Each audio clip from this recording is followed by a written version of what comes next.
Welcome back, everybody, for another deep dive. This time we're taking a look at the New Testament.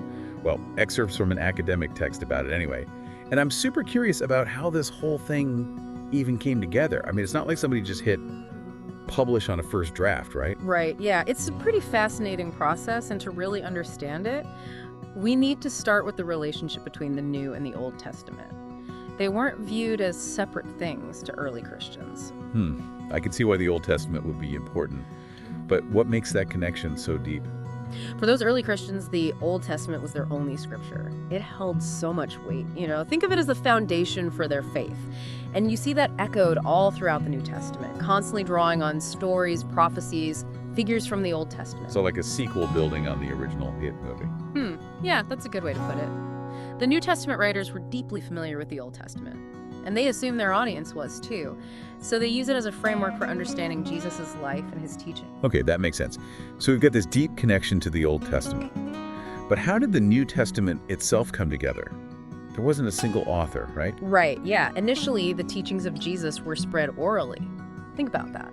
Relying on word of mouth for something so important. Wow. Yeah, but as time passed and Christianity spread, a written record just became essential. It's like a game of telephone, but the stakes are way higher. How did they even ensure accuracy when so much relied on memory and, individual interpretation? That's where the Gospels come in. They weren't meant to be like neutral, objective biographies, not in the modern sense anyway. They were written to proclaim the good news about Jesus. Each Gospel writer had their own perspective and audience in mind, shaping the narrative accordingly. That reminds me of something I've always wondered about, the debates about the historical accuracy of the Gospels, especially John. Some people view it a bit more skeptically, right? Yeah, you're right. John's Gospel is unique in its style and content. It's more theological and reflective. Compared to the Synoptic Gospels, Matthew, Mark, and Luke, those three share more similarities. For a long time, scholars debated whether John was even trying to be historically accurate, or if it was purely symbolic. So how has our understanding of John's Gospel changed over time? There's been a recent shift. While recognizing its distinct style, more scholars are now acknowledging John's potential historical value. They argue that John, who claims to be an eyewitness, might have been offering a different kind of historical truth, one focused on theological meaning and the impact of Jesus' life. That's fascinating. So even within the Gospels, we see a diversity in how the story is told. It seems like each one offers a piece of the puzzle, contributing to a more complete picture of Jesus. Exactly. And when we delve into the individual Gospels, we see how each author crafted their narrative to resonate with specific audiences. Take Matthew, for instance. It's often seen as the most Jewish of the Gospels. Yes, and it's clear that Matthew wants to show how Jesus fulfills Jewish prophecy. But what are some specific examples that show that Jewish focus? I remember something about the structure being significant too. Matthew opens his Gospel with a detailed genealogy, tracing Jesus' lineage back to Abraham, emphasizing his connection to the Jewish patriarchs. He also repeatedly points out how Jesus' life and teachings align with Jewish law and prophecy, citing specific passages from the Old Testament. And you're right about the structure. Matthew alternates between narratives, showing Jesus in action, and discourses, where he's teaching. It's a deliberate choice, highlighting his authority as a teacher and his fulfillment of prophetic expectations. Okay, so those discourses, what do they actually look like in Matthew? For someone who hasn't read it recently, can you give an example? Sure. One of the most famous is the Sermon on the Mount in chapters 5 to 7. It's a collection of Jesus' teachings on ethics and spiritual topics. Matthew presents it almost like a new law, building on the teachings of Moses. So Matthew really emphasizes Jesus' role as a teacher, but also as a king fulfilling Jewish hopes for a Messiah, right? Absolutely. He uses the phrase kingdom of God throughout the gospel, suggesting a future reign of peace and justice, inaugurated by Jesus. It's fascinating to see how Matthew strategically crafted his gospel to appeal to a Jewish audience. But isn't there also a sense that his message goes beyond those boundaries? You've hit on an important point. While rooted in a Jewish context, Matthew ends with the Great Commission, where Jesus instructs his disciples to go and make disciples of all nations. So there's this tension between the particular and the universal, suggesting that Jesus' message is meant for everyone. Yeah, that tension you mentioned is actually a key theme throughout the New Testament, not just in Matthew. We see it in other books as well. So we've got the four Gospels painting this picture of Jesus' life and teachings, but what else makes up the New Testament? Well, we have the book of Acts. It kind of picks up where the Gospels leave off. It tells the story of the early church, how Christianity spread from Jerusalem to other parts of the Roman Empire. So it's like the sequel to the Gospels. Instead of focusing on Jesus, it shifts to the impact he had on his followers. They're carrying the torch. Exactly. And Acts gives us insights into the challenges and triumphs they faced, how they organized themselves, how they responded to persecution. Reading about those early Christians facing persecution, it always makes me think of Revelation. That book feels so different from the rest of the New Testament, with all its symbolism and the apocalyptic imagery. Yeah, it's definitely a unique book, and it was particularly meaningful to those early Christians experiencing those threats. Revelation offered them a message of hope and perseverance, assuring them that God would ultimately triumph over evil. So like a coded message of encouragement for a community under pressure. It's interesting how the context these texts were written in shapes our understanding of them. Absolutely, context is crucial. And speaking of different contexts, the Pauline epistles offer another fascinating window into early Christianity. Those letters always feel so personal and immediate. It's like eavesdropping on a conversation. Between Paul and these early Christian communities, That's a great way to put it. Paul was a prolific writer.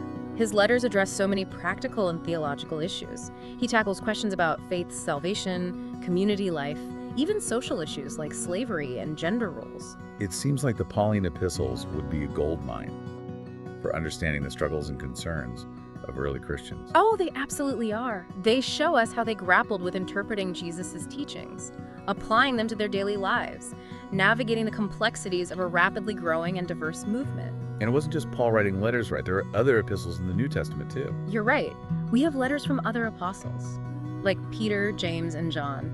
Each one adds another layer to our understanding of early Christian thought and practice. They offer insights into things like leadership structures, the role of women in the church, and how to deal with false teachings. It's amazing to think about how this diverse collection of texts, Gospels, Acts, epistles, even something as cryptic as Revelation, ultimately came together to form what we now call the New Testament. Was it like a conscious effort, or did it just happen more organically? It was a gradual process, a process of discernment. Early church leaders recognized the need for a collection of authoritative texts that accurately represented the teachings of Jesus and the apostles. So they weren't just looking for historical accounts, they were making theological judgments too, about which texts aligned with their understanding of the faith. Exactly. They had to sift through various writings, weighing their authenticity, consistency with the core message, and their impact on the growing Christian community. That raises an interesting question. If the formation of the New Testament was this gradual process, guided by theological considerations, what does that tell us about the nature of religious authority itself? That's a really profound point. It suggests that religious authority isn't static or imposed from above.